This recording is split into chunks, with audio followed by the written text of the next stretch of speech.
وہ آدمی جس میں تنہائی میں اللہ کا ذکر کیا، اللہ کو یاد کرنے بیٹھ گیا، کوئی دیکھنے والا نہیں تھا، وہ تنہا تھا، حجرے میں تھا، اپنے بند کمرے میں تھا، اپنے رب کو یاد کیا۔ اللہ کی یاد کرتے کرتے اس کی آنکھوں سے آنسو ٹپکنے لگے، اس کی آنکھیں آنسوؤں کا خراج دینے لگی۔ تو میرے اور آپ کے آقا و مولا نے فرمایا کہ یہ آنسو اتنے قیمتی ہیں، ان آنسوؤں کے بدلے میں قیامت کے دن اسے عرش الہی کا سایہ نصیب ہوگا، عرش الہی کا سایہ اسے نصیب ہوگا ان آنسوؤں کے بدلے میں۔ رومی علیہ رحمہ فرماتے ہیں جہاں پانی گرتا ہے وہاں سبزہ اگتا ہے، جہاں آنسو گرتے ہیں وہاں رحمت اترتی ہے۔ تو اس لیے جو اللہ کی یاد میں رونے کا لطف ہے اور اللہ کی یاد میں آنسو بہانے کا اجر اور صلہ رکھا گیا ہے، یہ گناہوں کو دھو ڈالتا ہے، یہ اندر کی صفائی اور ستھرائی کا سبب اور ذریعہ ہے۔ میرے اور آپ کے آقا و مولا نے فرمایا راتوں کی تنہائیوں میں اٹھ کے قرآن پڑھا کرو اور قرآن پڑھتے ہوئے رویا کرو۔ پھر فرمایا فَإِلَّمْ تَبْكُوا فَتَبَاكُوا، اگر رونا نہ آئے تو رونے کی کوشش کیا کرو۔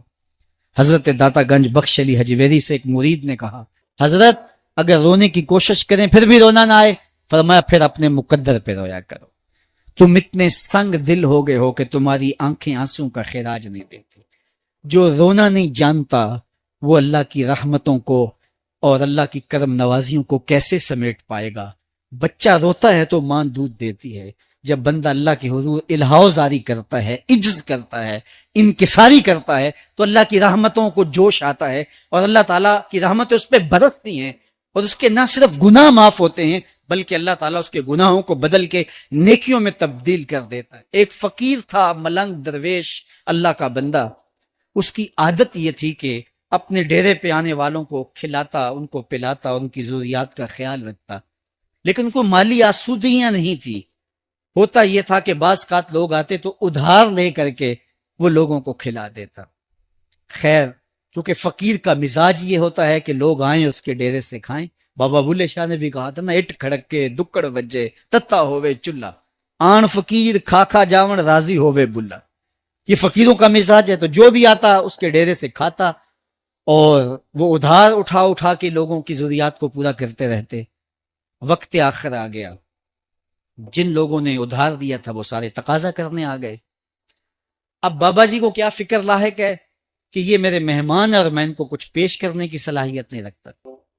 ایک بچہ تھا، وہ کچھ سامان بیچ رہا تھا، پتیسا بیچ رہا تھا یا کوئی اور چیز بیچ رہا تھا۔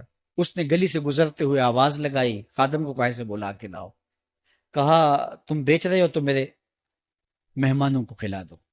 بچہ بڑا خوش ہوا کہ میں سارا دن گلیوں میں گھوم کے یہ پتیسا بیچنا تھا، اب یہ ایک جگہ ہی سارا فروخت ہو گیا تو یہ تو موج لگ گئی، میں جلدی گھر چلا جاؤں گا، میری ماں خوش ہوگی۔ تو سارا ان مہمانوں کو کھلا دیا گیا، اور اس کے بعد کہا بابا جی پیسے؟ کہا تم بیٹھ جاؤ، جب ان کو ملیں گے تو تجھے بھی مل جائیں گے۔ وہ بیٹھ گیا، 2 4 10 منٹ بیٹھا تو بچہ تھا، پھر کھڑا ہو گیا، بابا جی پیسے؟ کہا جب ان کو ملیں گے تو تجھے بھی مل جائیں گے۔ پھر آدھا گھنٹہ گزرا تو پھر اس نے کہا بابا جی پیسے؟ میری ماں میرا انتظار کر رہی ہے، ہمارے گھر کا چولہا اسی سے جلتا ہے، میں یہ پیسے لے کر جاؤں گا اور میری ماں کوئی ہنڈیا خریدے گی اور ہم شام کا گھر کا کوئی سلسلہ کریں گے۔ کہا بیٹا جب ان کو ملے گا تو تجھے بھی مل جائے گا۔ بچے نے رونا شروع کر دیا، یتیم بچہ تھا، اس کا سارا آسرا یہی تھا، اس نے رونا شروع کر دیا۔ جب بچہ رویا اللہ کی رحمت کو جوش آیا، کوئی مرید نذرانہ لے کے ان بزرگوں کے پاس آ گیا اور اشرفیوں کی بھری ہوئی تھیلی پیش کی۔ وہ اتنے پیسے تھے کہ اس بچے کو بھی دیے، جتنے لوگ آئے تھے سب کا قرض چکایا، کہا جاؤ گھروں کو۔ تو سب نے کہا بابا جی ہم صبح سے بیٹھے ہوئے تھے تو یہ نذرانہ دینے والا صبح سے نہیں آیا، تو اب کیسے آ گیا؟ کہا صبح سے تمہارے اندر کوئی رونے والا نہیں تھا، ایک رونے والا آیا تو باقیوں کا بھی کام بن گیا۔ بعض اوقات کسی ایک شخص کی وجہ سے باقیوں کی خطائیں بھی معاف ہوتی ہیں۔ آج ہم اجتماعی طور پہ تا حد نظر اندر باہر اوپر نیچے اتنے لوگوں کے ہجوم میں اللہ کی بارگاہ سے یہ توقع رکھتے ہیں کہ مالک کتنے ہجوم میں کوئی ایک تو ہوگا جو تیرا لاڈلا ہوگا، کوئی ایک تو ہوگا جو تیرا بہت قریبی ہوگا، کوئی ایک تو ہوگا جس پہ تیری رحمتیں برسیں گی، تو مالک اس کے صدقے سے ہماری خطائیں بھی معاف کر دے، ہمارے گناہ بھی معاف کر دے۔ کوئی ایک رونے والی آنکھ مل گئی تو باقیوں کا بھی کام بن جائے گا. اٹھ فریدا ستیا تے میلا ویکھن جا, وت کوئی بخشیا مل جاوے تے توں ہی بخشیا جا. میرے مالک ہم سب کی خطائیں معاف کر دے, ہم سب سے درگزر فرما, اور ہم سب کے باطن کو ستھرائیاں دے دے, ہمارے اندر کو پاکیزگیاں دے دے. بہت وقت میں نے اور آپ نے صاحب گزار لیا, تیزی کے ساتھ زندگی بیت رہی ہے. میں اگر اپنے آپ کو دیکھوں تو میری زندگی کتنی بہاریں کاٹ چکی ہے. اگر آپ اپنے آپ کو دیکھیں, کوئی 60 سال کو 20 سال کو 25 سال, زندگی تیزی کے ساتھ گزر رہی ہے. بندہ جب سوچتا ہے کہ میں 40 سال کا ہو گیا ہوں تو آگے میری زندگی کے اگر 30 سال بھی ہیں تو 30 سال تو کافی ہیں, لیکن وہ پیچھے اگر پلٹ کے دیکھے تو 40 سال یوں گزر گئے جس طرح چٹکی بجائی جاتی ہے. جب چٹکی بجانے کے وقت میں 40 سال گزر گئے محسوس ہوتے ہیں, تو جو باقی 30 سال اگر ہوئے بھی, وہ تو گمان ہے میرا, وہ تو گمان ہے آپ کا. ہمیں تو ایک سانس کا بھی نہیں پتا. پوچھا گیا زندگی اور موت کے بارے میں کیا خیال ہے, کہا فجر پڑی ہے, پتہ نہیں ظہر پڑھ سکیں گے یا کہ نہیں. کہا اتنی لمبی امیدیں لگائے بیٹھے ہو, کہا ظہر پڑی ہے, پتہ نہیں عصر پڑھنے کا موقع نصیب ہوتا ہے کہ نہیں. کہا یہ بھی طول عمل ہے. ایک بولا عصر پڑی ہے, پتہ نہیں مغرب پڑھ سکیں گے یا کہ نہیں. کسی نے کہا ایک رکعت پڑی ہے, پتہ نہیں دوسری رکعت بھی پڑھنا نصیب ہوتی ہے یا نہیں.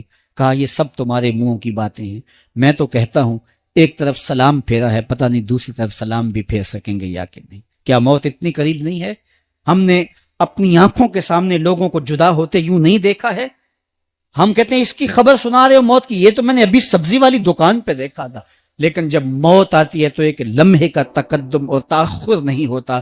تو صاحب آئیے اپنی زندگی کو اللہ اور اس کے رسول کی راہوں پہ ڈالے. آج وقت ہے, آج موقع ہے, آج توبہ کا دروازہ کھلا ہے, کل سب کچھ نہیں ہوگا. آج اس کی رحمتیں آواز دے رہی ہیں.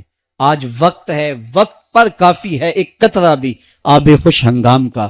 جل گیا جب کھیت برسا می تو پھر کس کام کا. اب آئیے سنیے, اس کائنات کے اندر ہمیں وہ خواتین ملیں گی جو پردے کے پیچھے تھی, لیکن پردے کے سامنے ماں نہیں آئی, عبد القادر جیلانی آئے. ماں پردے کے پیچھے تھی, پردے کے سامنے فرید الدین گنجے شکر آئے. ماں پردے کے پیچھے تھی, مہر و ماں نے بھی آنچل نہیں دیکھا, لیکن پردے کے سامنے کربلا میں حسین ابن علی آ. تو یہ پردے کے سامنے آئے, وہ پردے کے پیچھے تھی. تو جب مائیں پردے کے پیچھے ہوں تو پھر بیٹے جو ہیں وہ پردے کے سامنے آ کے وہ نقش ثبت کرتے ہیں کہ جو لوگوں کے زندگی کے نقوش کو جو ہے وہ اجال دیتے ہیں اور تقدیر بدل دیتے ہیں. تو اس لیے ماؤں کی ذمہ داریاں گھر سنبھالنا ہے,